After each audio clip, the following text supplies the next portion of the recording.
Hey guys, magandang araw sa inyo. Ngayon ay magluluto tayo ng chicharong bulaklak. So meron akong 3 kilong bulaklak ng baboy.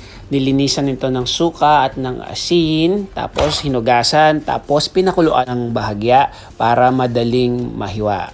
So ngayon hinihiwa na natin. Yan ang baboy. Medyo may pre-cook na siya. Ipainit na natin ang kasirola. At kapag mainit na, ilagay na natin ang hiniwang baboy.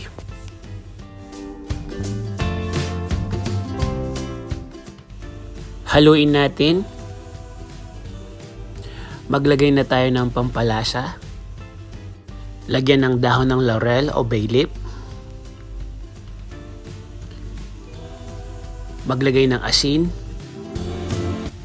at ng paminta.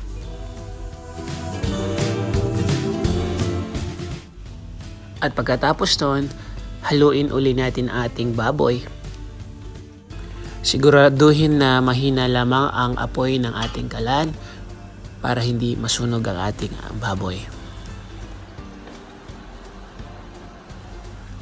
Muli nating haluin ang ating baboy at maya-maya iwan natin ng saglit tapos balikan uli natin. Pagkalipas ng mga 5 minuto, ating balikan ang ating baboy at haluin.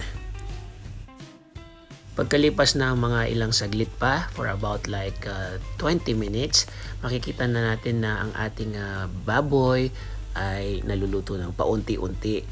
At makikita natin na may mga mantika na lumalabas. Balikan uli natin maya-maya.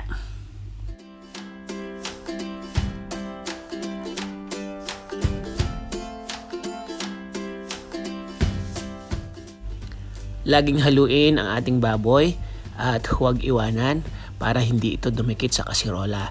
So makikita po natin na ang mantika ng baboy ay lumalabas na ng tuluyan. At makikita natin na nagkakaroon na ng bahagyang mga bubble ang mantika. Ito ay senyales na malapit nang maluto ang ating chicharong bulaklak. So ito na siya. Nagbabos na siya ng tuluyan. So, luto na tong ating bulaklak. Hanguin natin. Tapos, i-air dry natin. Okay.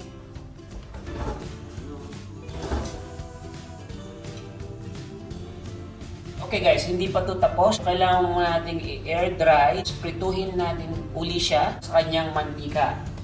Yeah, of course, dahil madami to, pwede natin i-keep muna sa freezer. Okay? Tapos pag gusto natin magluto, kuha lang doon, gumamit ng bagong mantika. But for now, dahil meron pa tayong mantika ng baboy, pwede natin gamitin ito mamaya pag pinrito na natin siya. Kasi hindi pa to yung finished product, kailangan pa natin itong prituhin para yung crunchiness ng ating chicharong bulaklak ma-achieve natin. So ito po, magprito tayo ng mga ilan-ilan para sa ating finished product.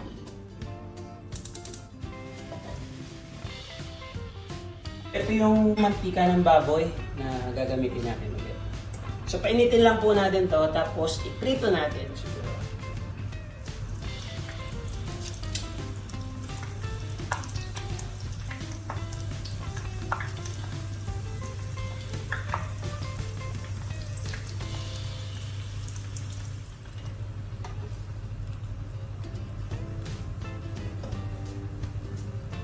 Setting ang ating chicharong bulaklak. So guys, tikman na natin ha. Uy, dinig ko na, maluto nga. Sarap. Pero masarap to sa kanin. Wait ha. Charan! May kanin na ako na ulit. Mas masarap din to sa pulutan. Kailangan ng beer. So guys, thank you for watching. I hope you enjoyed. Please don't forget to subscribe. At kung meron kayong mga request po, please don't forget to write on the comment box. Salamat! Saan yung pinaka?